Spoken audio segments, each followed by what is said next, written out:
नमस्कार। Dhirendra पुंडी news point में आप सभी का एक बार फिर से स्वागत है। और मेरे साथ के विंडो में पहले हम स्वागत कर लेते हैं ओंकार सर का। ओंकार सर, आपका बहुत बहुत स्वागत है। दरअसल यूपी नामा है और यूपी में चुनाव अब होने जा रहे हैं। सब लोगों की निगाह यूपी पे आके टिक जाएगी, इसीलिए हर एक खबर यहाँ पूरे चुनाव को गुंजा सकती है, चुनाव पर असर डाल सकती है। योगी आदित्यनाथ जब 2022 में वापस लौटते हैं तो एक सबसे बड़ा मुद्दा था कि बहन बेटियों की सुरक्षा। जहां भी हम लोग जाते थे तो वहां महिलाओं की संख्या एक तरफ होती थी, पुरुषों से अलग। जातीय आधार पर पुरुषों के वोट पड़ रहे थे, लेकिन महिला और बेटियां, उनके लिए योगी आदित्यनाथ। आज हम लोग अपनी इस कहानी को शुरू करें, क्योंकि सबसे बड़ा दिलचस्प का बड़ा ही 4 दिन पहले एक ऐसी घटना होनी शुरू हुई जिसमें एक हैंडल, ट्विटर हैंडल से चलता है कि कैसे जो अखिलेश यादव पूर्व मुख्यमंत्री इस राज्य के हैं, उनकी बेटी को लेकर एक पोस्ट चलती है कि लंदन में वो गायब हैं, उनके परिवार के लोग, और वो एक किसी लड़के के साथ है जो मुस्लिम कम्युनिटी का है। ये पोस्ट चलने के साथ ही सवाल तमाम राजनीतिक में हमेशा से रहा है कि सुचिता पहला शब्द है, बेटियों का पहला शब्द है। तो आज योगी आदित्यनाथ, हालांकि उस पर कल एफआईआर हुई और उसमें 4 लोगों को नामजद बाकायदा एफआईआर हुई, उनमें से शायद 3 लोगों को उठाया गया है, उन लोगों की तलाश है और उन सारे हैंडलों को डाउन करने के लिए कहा गया। लेकिन आज योगी आदित्यनाथ जो कह रहे थे उसको हम लोग जरा सुनते हैं, वो क्या कह रहे हैं। पहले, बेटी का सम्मान होना चाहिए, बेटी का सम्मान होना चाहिए। मैं पिछले दिनों देख रहा था,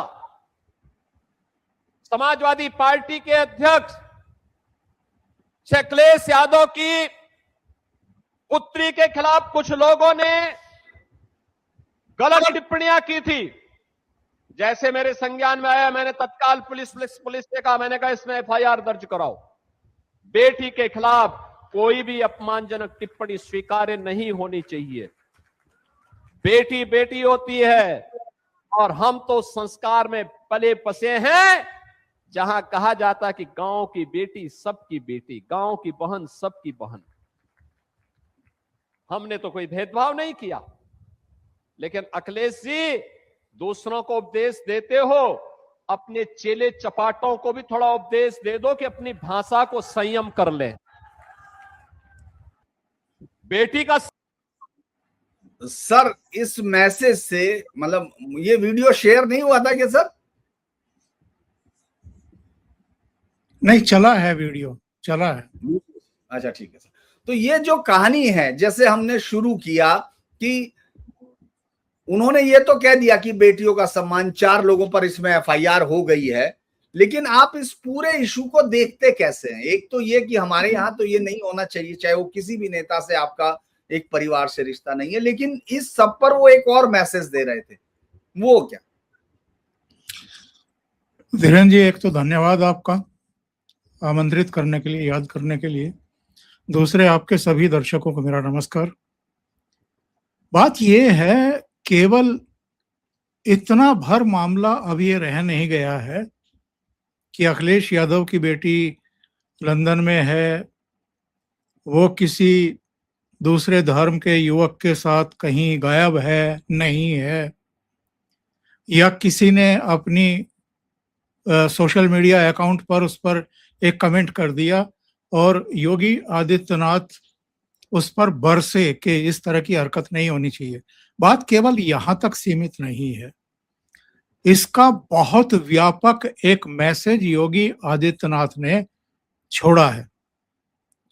ठीक है, पॉलिटिकली हम एक दूसरे के अपोनेंट हो सकते हैं, एक दूसरे के विरोधी हो सकते हैं, एक दूसरे के खिलाफ व्यंग में, गुस्से में हो सकता है बड़ी तीखी तल्ख टिप्पणियां कर दी गई हों, लेकिन जब बेटी का प्रश्न आता है तो फिर वो बेटी चाहे अखिलेश यादव की हो या किसी पॉलिटिकल पार्टी के नेता की हो या किसी पॉलिटिकल पार्टी के नेता की ना भी हो, वो किसी की भी बेटी हो, और अगर उसके बारे में किसी तरह की टीका टिप्पणी की जा रही है, अभद्र बातें की जा रही हैं या अफवाह फैलाने की कोशिश की जा रही है, छोड़ दीजिए कि अफवाह भी थी कि नहीं थी, हकीकत भी थी तो भी इस तरह की टीका टिप्पणी सोशल मीडिया में आकर के करना और किसी की टोपी उछालने की कोशिश करना, ये चीजें बर्दाश्त नहीं की जा सकती। मैं इसको इसलिए कह रहा हूं धीरेन्द्र जी कि ये बात केवल अखिलेश की बेटी, एफआईआर लॉन्च होने, मुख्यमंत्री के द्वारा स्टेटमेंट तक सीमित नहीं है। जब योगी आदित्यनाथ अपने धुर विरोधी अखिलेश यादव की बेटी को इस तरीके से संरक्षण सम्मान देते हैं तो वो उत्तर प्रदेश, और चूंकि अब वो केवल उत्तर प्रदेश के नेता नहीं रह गए हैं, पूरे देश में उनको ध्यान से सुना जाता है, तो वो पूरे देश की बेटियों के बारे में ही एक मैसेज देने की कोशिश कर रहे हैं। नंबर 2, अखिलेश यादव या मुलायम सिंह यादव के समय उत्तर प्रदेश की मां बहन बेटियों की इज्जत क्या महफूज थी, क्या सुरक्षित थी? उस समय किस तरह का बिहेव किया जाता था आधी आबादी के बहुत सारे केस के मामले में?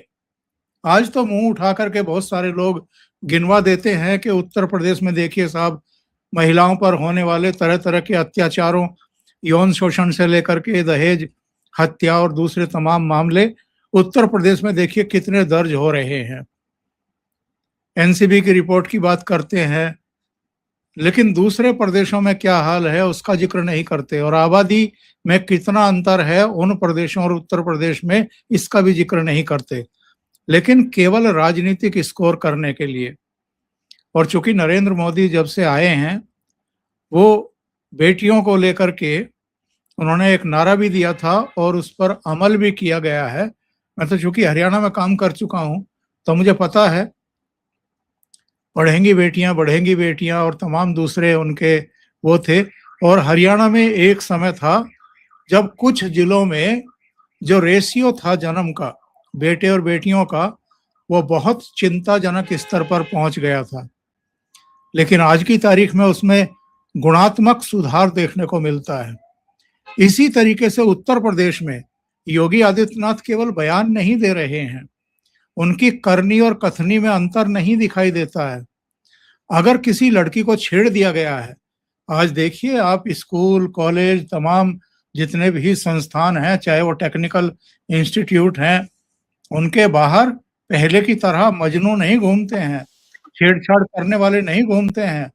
उस अभी भी जिंगुर जैसे मामले आते हैं सामने, जिम में जो हरकतें होती हैं वो आते हैं सामने, लेकिन जो खुलेआम गुंडागर्दी होती थी, जिस तरीके से एक लव जिहाद के नाम पर हरकतें चल रही थी, खुल करके चल रही थी, और जिनको फॉरेन फंडिंग होती थी, और खास तौर से खाड़ी के देशों से यहाँ पर थैली शाह आकर के बैठ गए थे कि हिंदुओं की लड़कियों को अलग अलग जो कास्ट से रिलेटेड है, ब्राह्मण की लड़की है तो इतना खर्च करेंगे, बनिए की है तो इतना, और अदर कास्ट है, दलित है, गुजर है, दूसरे कास्ट हैं, उनकी बेटियां हैं तो इतना पैसा खर्च करेंगे। अब ये किसी से दबी छिपी बात रह नहीं गई है। तो ये एक बहुत बड़ा मैसेज है, और अगर हम राजनीतिक आयाम इसके तलाश करने की कोशिश करें तो जो बयान योगी जी की तरफ से आया है वो बेहद मैच्योर्ड है। 2027 के इलेक्शन की मैं बात करना नहीं चाहता था, लेकिन करना पड़ेगा, क्योंकि योगी आदित्यनाथ का जो बयान है वो केवल हमने, आपने और दूसरे वर्ग के लोगों ने ही नहीं सुना है, दूसरे प्रदेश के लोगों ने या विदेश में बैठे हुए लोगों ने नहीं सुना है। अखिलेश यादव की अपनी जाति यानी यादव समाज के लोगों ने भी उसको सुना है। और मुलायम सिंह यादव के देहावसान के बाद भारतीय जनता पार्टी की बॉटम टू टॉप लीडरशिप ने उनको जो सम्मान दिया था, हालांकि उस पर बहुत सारे लोगों के रिएक्शंस आए थे कि ये वो मुलायम सिंह यादव हैं जिन्होंने कार सेवकों पर फायरिंग खोल दी थी और सरयू जो है वो लाल हो गई थी, अयोध्या की गलियां लाल हो गई थी, आप उनको इतना सम्मान क्यों दे रहे हैं? लेकिन उनको पद्म विभूषण दिया गया और राष्ट्रपति भवन में पहुंच करके अखिलेश यादव ने उनकी तरफ से, चूंकि वो मरणोपरांत घोषित किया गया था, तो पुत्र होने के नाते उन्होंने वो एक्सेप्ट किया था, रिसीव किया था।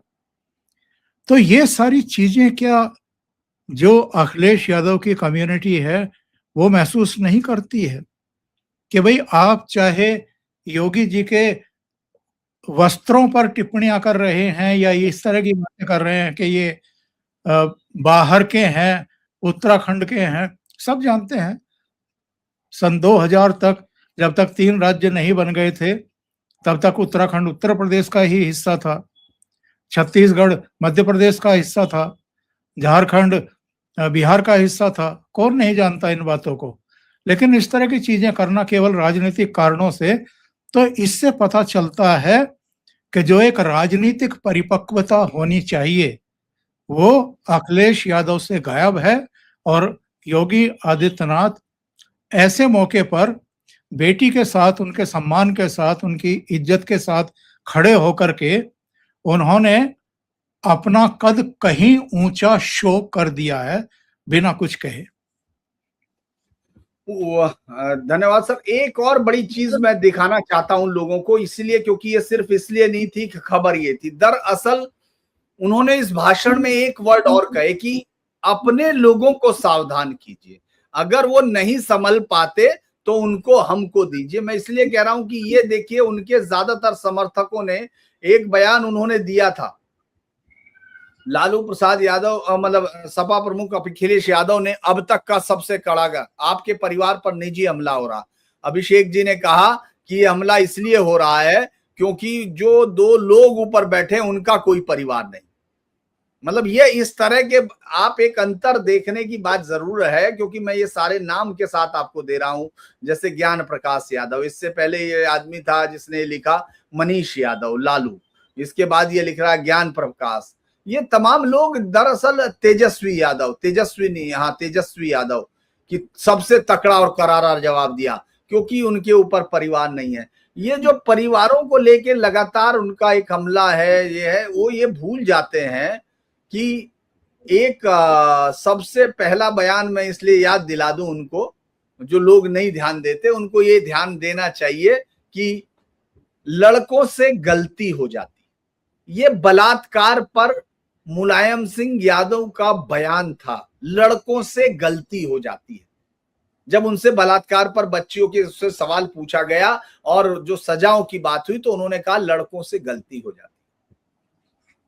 ये एक बयान, ये एक मेंटलिटी बार बार ये लगती है कि योगी आदित्यनाथ इसको जानते हैं और इसका ही चुनाव में बड़ा वो भी होगा। क्योंकि मैं इसलिए कह रहा हूं, उन्होंने साफ कहा कि अगर आप पे ये कंट्रोल नहीं हो रहे हैं तो आप इनको हमको दे दीजिए। योगी आदित्यनाथ इसके साथ ही मुझे लगता है कि वो ये बताने के है कि चुनाव जो होगा वो इसी पर होगा, महिलाओं की, बेटियों की अस्मिता पर कोई नहीं छेड़ा जा सके, कोई ये ना करे। और ये इस रिकॉर्ड में तो है, क्योंकि जिन लोगों पर 4 में अभी तक दर्ज हुआ है उनका सारे लोगों ने, जितने भी लोग हैं, ये एक अच्छी बात ये थी कि तमाम लोगों ने इसका विरोध किया था कि भाई इस तरह की कोई चीज नहीं होनी चाहिए। लेकिन इसके बावजूद लोग समाजवादी पार्टी के समय की कानून व्यवस्था पर उंगलियां जरूर उठा रहे। बुलंदशहर रेप केस हुआ जब गाड़ियों के साथ आ रहे थे वो हाईवे पे, उसके अलावा बहुत सारे केस। लेकिन आजम खान जैसा आदमी जो महिला सांसद के अंतर वस्त्रों के रंग बताता था, अब तो वो भी जेल में है, उसको भी समझ में आ गया कि वो अभी तक वहीं पड़ा है जो लोगों को। तो हम ये कह सकते हैं कि मुलायम सिंह यादव की पार्टी का जो जहनियत है, जो है, उसको अभी भी बयानों में ही दिख रहा है। योगी आज कम से कम ये बताने की कोशिश कर रहे थे कि पार्टियों की विचारधारा अलग होती है तो लाइन अलग होती है। जी देखिए, बात यह है कि आजम खान ने तो जो उस समय लोकसभा की आसंदी पर बैठी हुई थी उनके बारे में भी बड़ी अभद्र टिप्पणी कर दी थी सदन में, और बात बड़ी सुंदर लग रही हैं, ये हो रहा है। और जबकि वो कम से कम 65-70 साल के बीच की महिला थी और बहुत ही सम्मानित महिला हैं। रिजर्व रहने वालों में से हैं, दूसरों का सम्मान करने वालों में से हैं, तो वो लफंगई तो अब तक आजम खान की निकल चुकी है। और ये देखिए बहुत सारी चीजें, वो ठीक है कि उनके ऊपर 100 से अधिक मामले दर्ज हुए, बहुत सारे मामलों में उनकी गिरफ्तारियां हो चुकी हैं, बहुत सारे मामलों में चार्जशीट दाखिल हो चुकी है, कुछ में जमानत भी मिल गई है। वो एक अपना कानूनी मसला है, वो चलता रहेगा और आगे जाकर के जिन मामलों में वो दोषी पाए जाएंगे उनमें सजा होगी, हो भी गई है कुछ मामलों में। जिनमें नहीं दोषी पाए जाएंगे बरी हो जाएंगे। लेकिन इससे ओवरऑल पता चलता है कि किसी पार्टी को चलाने वाले जो मुख्य चेहरे हैं उनका एक्चुअल में असली चेहरा क्या है और वो किस तरह का नेतृत्व दे रहे हैं, या समाज में माँ बहन बेटियों को किस तरीके से देखते हैं।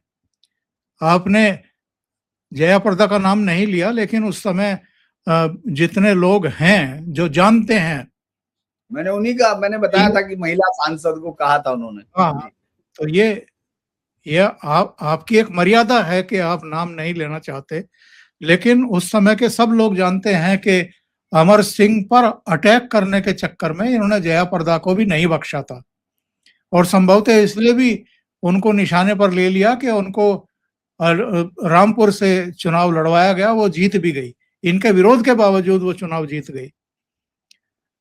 तो ये किस तरह की मानसिकता के लोग हैं। मुलायम सिंह यादव का वो बयान, लड़कों से गलती हो जाती है, ये छिछोरपन हमारे आपके स्तर से या मीडिया पर काम कर रहे इस समय लोगों के स्तर से तो नहीं ही हो सकता है कि ये क्यों कहा जाए कि साहब लंदन में भी किसी लड़के से कोई गलती हो गई होगी, तो हम भी छोटे बन जाएंगे, हम भी हमारे में हमारी सोच में और मुलायम सिंह की सोच में क्या अंतर रह जाएगा। अब वो कितना सच है, कितना गलत है, झूठ है, क्या है, ये जांच का विषय है, ये शायद कभी पता भी नहीं लगेगा। लेकिन एक मर्यादा, एक गरिमा होती है, एक सम्मान होता है।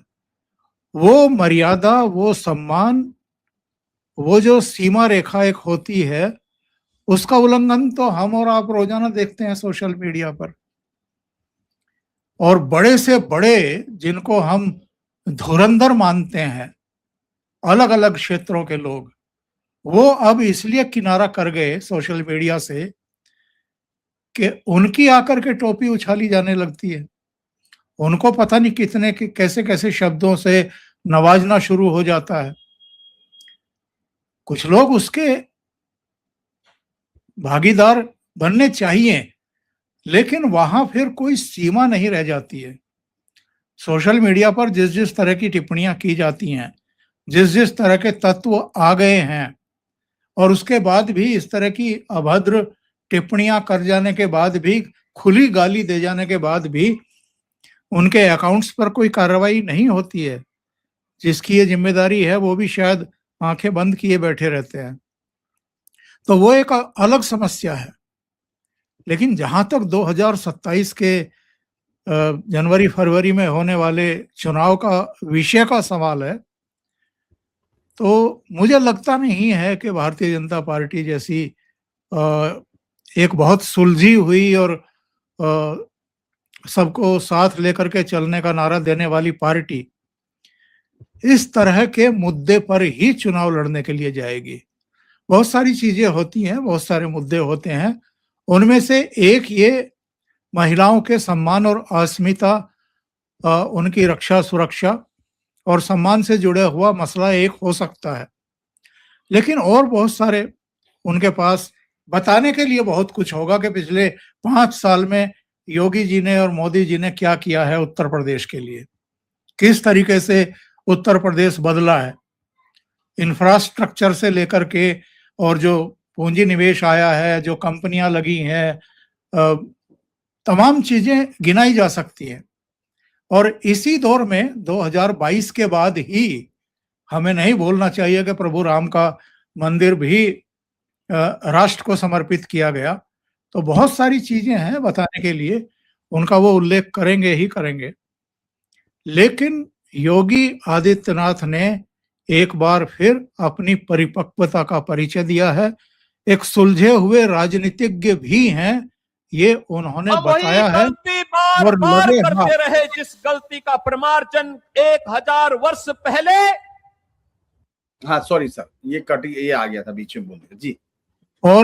और लगे हाथ उन्होंने समाजवादी पार्टी के जो इनके समर्थक हैं, जो सोशल मीडिया पर तरह तरह से उछल कूद करते हैं और बड़े अपमानजनक तरीके से टिप्पणियां करते हैं, बाकी का तो छोड़ दीजिए धीरेन्द्र जी, मैं कभी कभी इनके मीडिया सेल वाले अकाउंट पर जाता हूं तो वहां सारी मर्यादाओं को तार तार किया जाता है।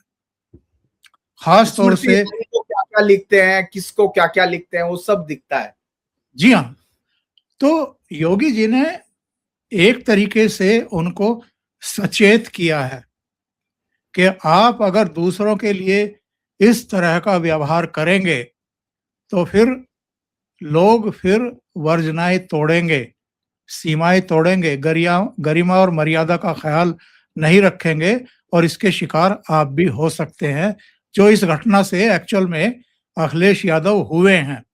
इससे पहले भी ये घटना हुई थी जब दिल्ली में ये अपनी पत्नी और कुछ कार्यकर्ताओं के साथ एक मस्जिद में पहुंच गए थे।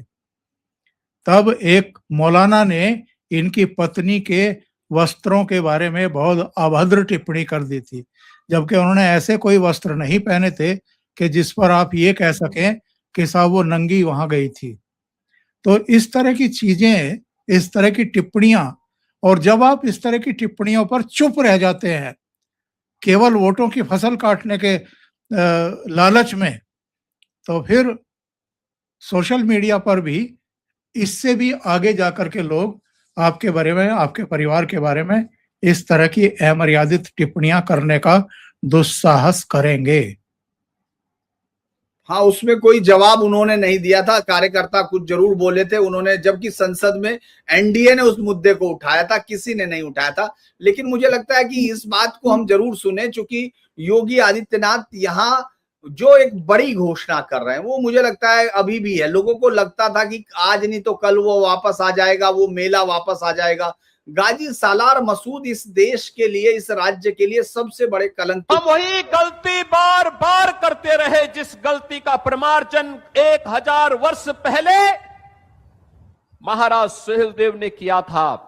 उसके बाद की पीढ़ी उनसे प्रेरणा नहीं ले पाई। क्या होता था, बहराइच की चर्चा हुई, महाराज सुहेलदेव के नाम पर आयोजन वहां पर आक्रांता सालार मसूद के नाम पर होता था, गाजी मियां के नाम पर होता था। हम लोगों ने कहा कि गाजी के नाम पर नहीं, महाराज सुहेलदेव के नाम पर आयोजन होने चाहिए। किसी विदेशी आक्रांता को सम्मान नहीं मिलना चाहिए। एक गुलामी का प्रतीक है और स्वतंत्र भारत, नया भारत गुलामी के किसी भी चिन्ह को और गुलामी के किसी भी प्रतीक को स्वीकार नहीं करेगा। आज परिणाम है, आप बहराइच में जाएंगे, अब वहां पर महाराज सुहेलदेव का भव्य स्मारक बन गया है। अब लगता है कि बहराइच अब अपनी पहचान के साथ, गौरव के साथ आगे बढ़ रहा है।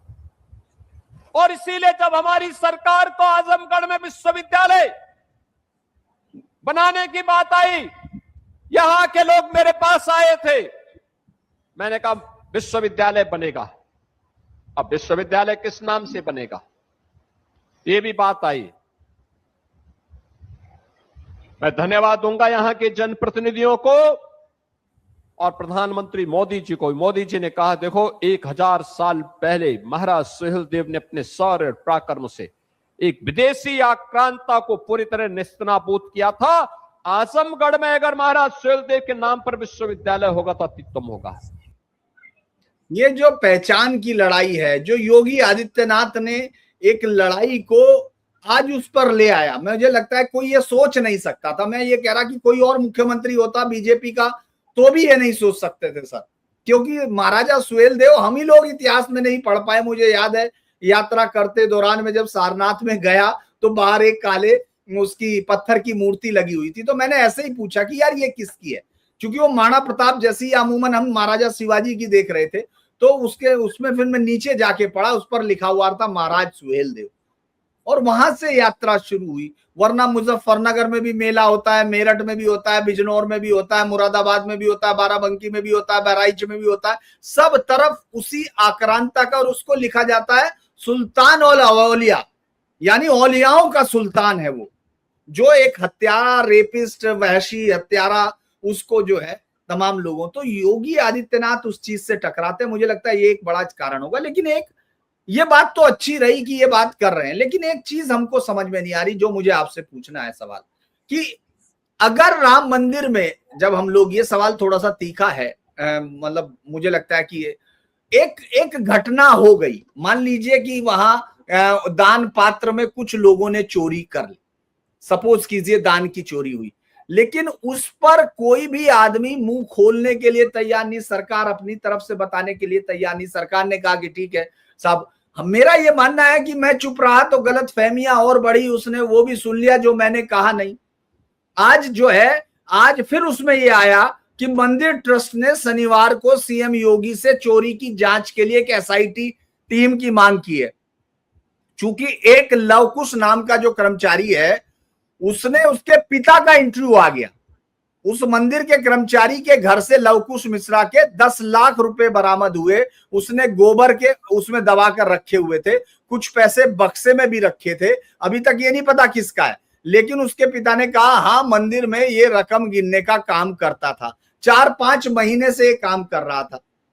अब इसको 18 से 20 है, अब वो कह रहे कि भाई हमने, ये भी है कि भाई मेरे बेटे का वो जो मकान की बात हो रही है कि साहब मकान बन रहा 40-50 करोड़ का, तो वो मतलब 40-50 लाख से लेके 1.5 करोड़ के बीच का मकान, तो उन्होंने कहा मैंने 10-12 बीघा खेत गिरवी रखा है, उसका है।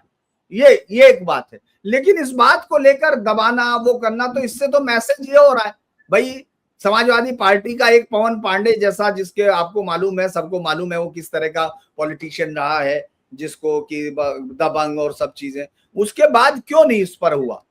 क्या लगता है कि ऐसी कोई चीज थोड़ा सा असर डालती है, कुछ करती है?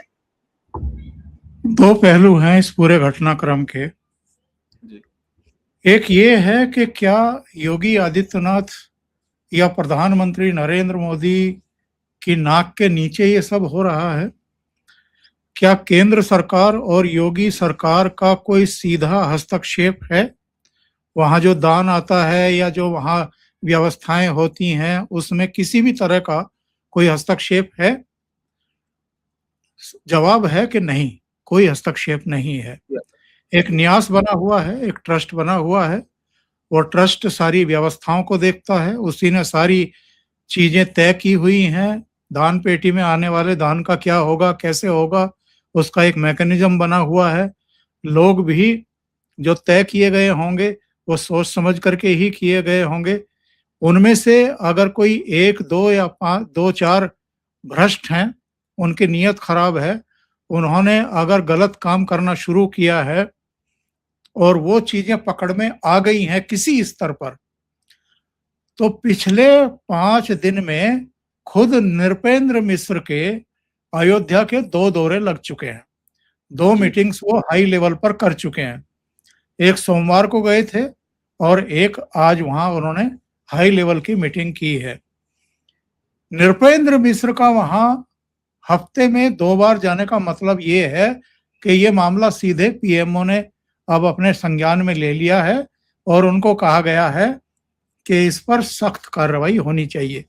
और ये एसआईटी गठित करने का अनुरोध तो योगी आदित्यनाथ से अब किया गया है, लेकिन मुझे लगता है कि पीएमओ के संज्ञान में जब ये मामला आ गया, तभी ऊपर से भी या तो अमित शाह के स्तर पर या पीएमओ के स्तर पर ही योगी आदित्यनाथ को इसमें दिशा निर्देश दे। देखिए, मैं ये बात क्यों कह रहा हूं, क्योंकि जिनको राजनीति करनी है इस पर उनको राजनीति करने दें, और उनका राजनीति करने का हक भी बनता है, क्योंकि वो तो भगवान राम के प्रति ना तो कभी श्रद्धा न थे, ना उनकी कोई आस्था है, ना मंदिर के निर्माण के बाद और रामलला की प्राण प्रतिष्ठा के बाद वो आज तक वहां पर गए हैं। बल्कि उनकी नजर में तो राजा अगर कोई है तो वो अवधेश प्रसाद है, जो हाँ। फैजाबाद से सांसद चुने गए थे। भगवान राम थोड़ा राजा है उनकी नजर में, तो उनको एक मौका मिल गया है चीजों को उड़ाने का और रायता फैलाने का, और वो राजनीतिक कारणों से ऐसा कर रहे हैं। उनको लगता है कि 2024 में जैसे उनकी लॉटरी लग गई थी, जातियों के आधार पर हिंदुओं को विखंडित करके, तो बहुत सारे हिंदू हैं जिनके भगवान राम से जो रिश्ते हैं वो बड़े संवेदनशील हैं। उनके हार्ट, उनके सेंटिमेंट्स जो हैं वो टच हो सकते हैं, आहत हो सकते हैं, और वो इनके प्रचार में आकर के, दुष्प्रचार में आकर के भारतीय जनता पार्टी से भी नाराज हो सकते हैं, जबकि भारतीय जनता पार्टी की सीधे इसमें कोई भूमिका नहीं है। मंदिर के प्रबंधन में कोई भूमिका नहीं है, बल्कि मंदिर के निर्माण में भी भारतीय जनता पार्टी की एज सच कोई भूमिका नहीं थी जिसका दुष्प्रचार किया गया। हाँ, ये ठीक है कि नरेंद्र मोदी और योगी आदित्यनाथ लगातार उस समय तक, जब तक के मंदिर का निर्माण पूरा नहीं हो गया, उसमें क्या कमी बेसी है, मटेरियल कहाँ से आना है, कितनी तेज गति से पहुंचना है, इसमें जरूर उन्होंने सहयोग किया है।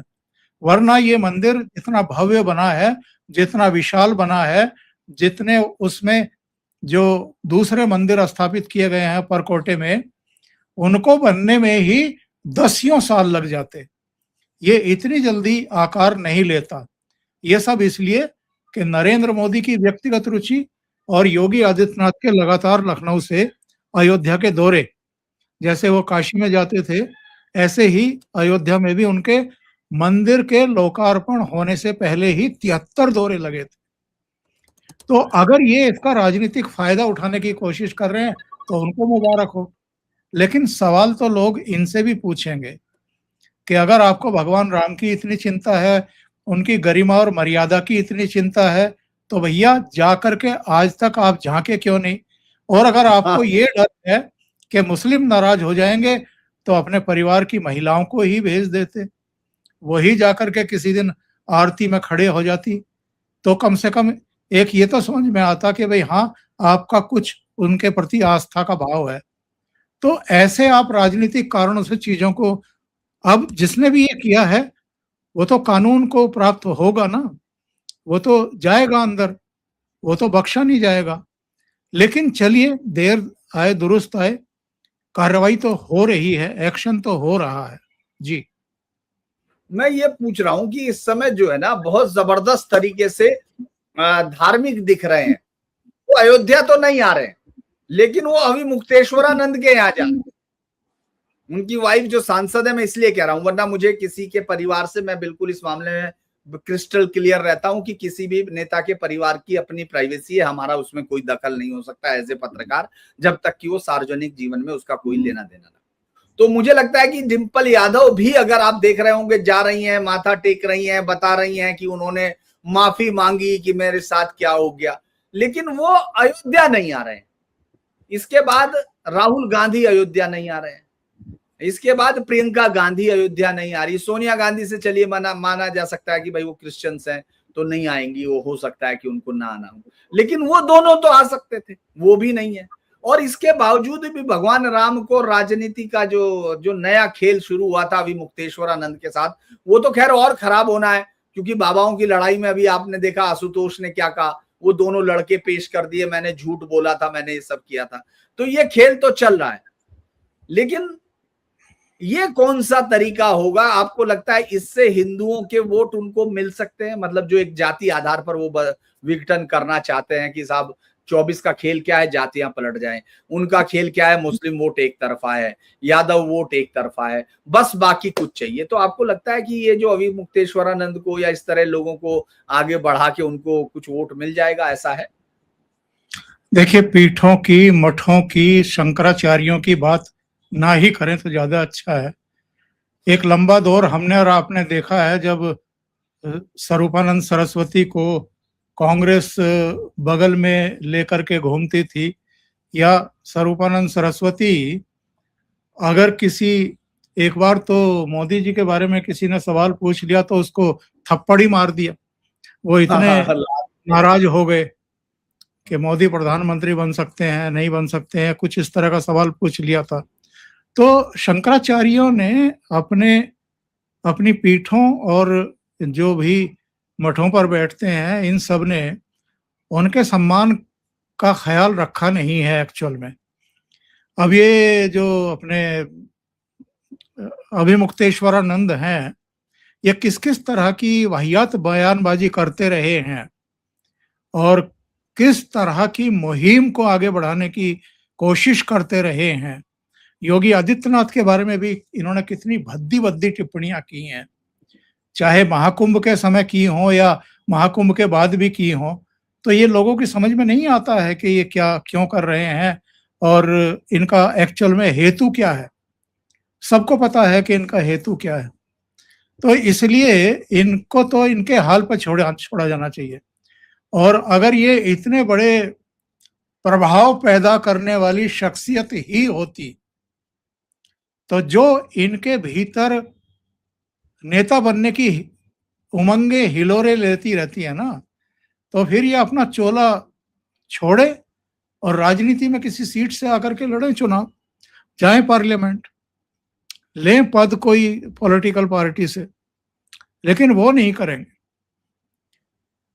तो इस विषय को हम जितना मतलब अपनी चर्चा में लेंगे, मुझे लगता है कि इन पीठों का, इन शंकराचार्यों का बहुत लंबे समय तक एक बहुत सम्मान रहा है, बहुत ऊंचा स्थान रहा है हिंदुओं के बीच, सनातनियों के बीच। तो कहीं ना कहीं हम उसका मान मर्दन करेंगे, तो इसलिए इन पर चर्चा ना ही करें तो ज्यादा अच्छा है। तो ये बताइएगा, फिर मैं आपको उसी को कह रहा हूँ, ये बयान कहीं से ऐसी पार्टी का बयान आपको लगता है जो चुनाव में जीत की बात करने जा रही हो? बिहार के चुनाव में जो बेईमानी की है, अगर यही लूट और यही बेईमानी उत्तर प्रदेश में हो गई तो इसके बाद भविष्य में कभी चुनाव नहीं होगा। इसीलिए आपने देखा होगा जो डिलिमिटेशन ला रहे थे, महिला आरक्षण के साथ डिलिमिटेशन ला रहे थे, ये ऐसी लोकसभाएं बनाना चाहते हैं जिससे विपक्ष के नेता जीत न पाए और अपने हिसाब से ये लोकसभा बनाना चाहते हैं। अच्छा, ये इन्होंने और बिहार के चुनाव में जो बेईमानी की है, अगर यही लूट और मतलब जब तक बंगाल वो केरल जीतते हैं तो अच्छा लगता है, तमिलनाडु में विपक्ष जीतता है तो अच्छा लगता है, और बाकी सब जगह पर भी विपक्ष अगर जीत जाए तो अच्छा लगता है। लेकिन ये जो खेल है, मैं इसलिए कह रहा हूं, ये गंभीरता की तरफ बढ़ रहा है। मैंने इस पर सुबह बोला भी था कि क्या कांग्रेस भी यही कह रही है। बाकायदा राहुल गांधी ने कहा कि वो जीत चुका है चुनाव, इस समय हवा उनकी तरफ है, लेकिन अगर वो हारे तो बस चुनाव में गड़बड़। वो आज मैं एक का देख रहा था यूट्यूब पर, बहुत सारा जो गैंग्स है वो चल रहा है, उस गैंग ने कहा है कि मोदी को हटाया जा सकता है बिना अब चुनाव के लड़े, बशर्ते आप सड़कों पे उतर आओ। तो ये बयान आपको कैसा लगता है कि ये जीत से मतलब चुनाव होने से पहले ये बता देना कि मैं हार रहा हूं, मैं जीत गया तो मशीन ठीक थी, मैं हार गया तो मशीन खराब है, बस यही बताना है? नहीं, वो उन्होंने अभी से घुटने टेक दिए हैं।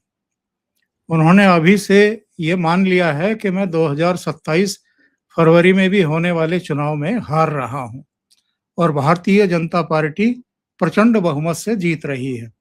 वैसे अखिलेश यादव कहें ना कहें अपनी जबान से, देखिए लोकसभा चुनाव में जरूर भारतीय जनता पार्टी को एक झटका लगा था, लेकिन उसके बाद से 11 राज्यों के चुनाव हुए हैं धीरेन्द्र जी। इन 11 राज्यों में 7 में भारतीय जनता पार्टी और एनडीए की सरकारें बनी हैं। हरियाणा में वो जीती है, महाराष्ट्र में जीती है, दिल्ली में जीती है, बिहार में जीती है, बंगाल में जीती है, असम में जीती है, पुडुचेरी में एनडीए की सरकार बनी है। तो 7 राज्यों में उनकी सरकारें बन गई हैं और 4 में जो गैर भाजपाई हैं, जम्मू कश्मीर में नेशनल कॉन्फ्रेंस की, झारखंड में झारखंड मुक्ति मोर्चा की, केरल में एक नया, तमिलनाडु में एक नया खिलाड़ी आ गया, जोसेफ विजय की टीवीके की सरकार बन गई। और केरल में जब कोई विकल्प नहीं था लोगों के सामने, तो उन्होंने के ही गले में फिर से माला डाल दी, जिसको 10 साल पहले विदा किया था उनके शासन को देख करके।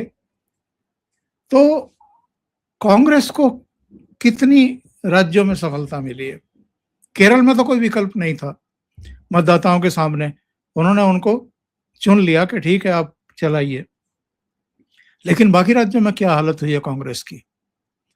राहुल गांधी क्या कह रहे थे अभी 2 दिन पहले कि 2029 हमारा है। भैया किस बेस पे कह रहे हो? मुंह पर हाथ तो फेर लो इस तरह का बयान देने से पहले।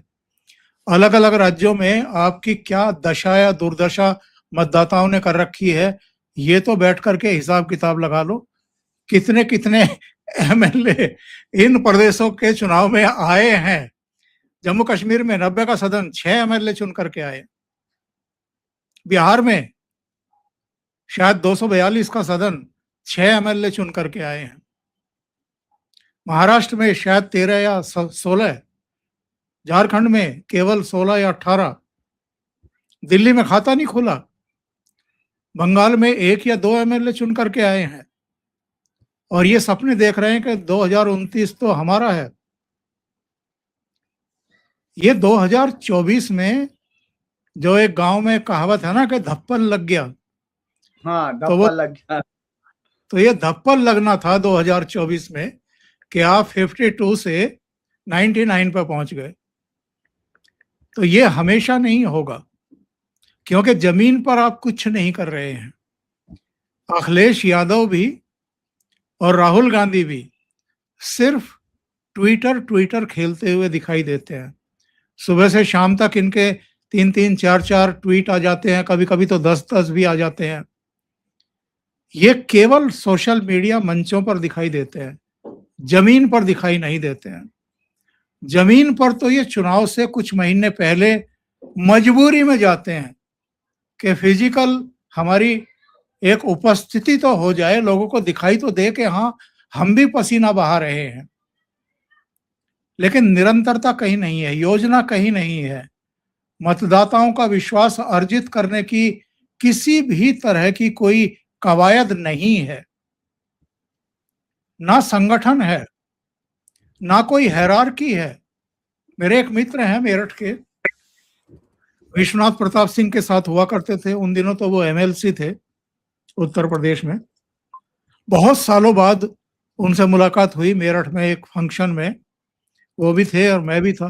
तो मुझे देख करके वो आ गए, मेरे बगल में सोफे पे बैठ गए, हालचाल पूछने लगे। तो मैंने उनसे पूछा कि आप तो भारतीय जनता पार्टी में आ गए थे, आपको राज्यसभा में भी भेज दिया। तो हंसने लगे। तो मैंने कहा क्या है हुआ? बोला यार ठीक है, इन्होंने सम्मान दिया है, राज्यसभा भी भेज दी, लेकिन दौड़ाते बहुत हैं। मैं तो रिश्तेदारों में भी नहीं जा पा रहा हूँ, घर में भी ज्यादा टाइम नहीं दे पाता हूँ। एक टास्क पूरा नहीं होता है, दूसरा टास्क आ जाता है कि अब आप इतने दिन जरा वहां निकल जाइए और इन इन इन इन चीजों को जरा देखिए और इस पर एक रिपोर्ट बना करके भेज दीजिए। तो क्या कांग्रेस में या समाजवादी पार्टी में ऐसा है? जब भी चुनाव होता है उससे कई महीने पहले अब तो आरएसएस की टीम भी जमीन पर पहुंच करके, बूथ लेवल पर पहुंच करके लोगों के परिवारों के जो मुखिया हैं कम से कम उनको कांटेक्ट करने की कोशिश करते हैं, या जो उस कॉलोनी के, उस मोहल्ले के जो मौजूद लोग हैं उन तक अपनी पहुंच बनाने की कोशिश करते हैं। ये लोग क्या करते हैं? और फिर कहते हैं कि बेईमानी से जीत जाएंगे और हमें हरा देंगे।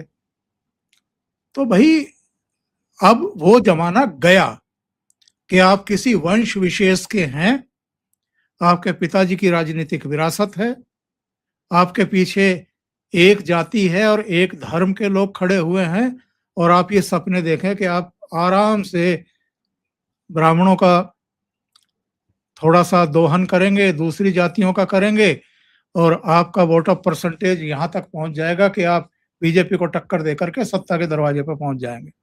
अब ऐसा नहीं होता है। अब राजनीति अंक गणित का खेल नहीं रह गया है, अब केमिस्ट्री का भी मामला है और लोगों का विश्वास अर्जित करना पड़ता है।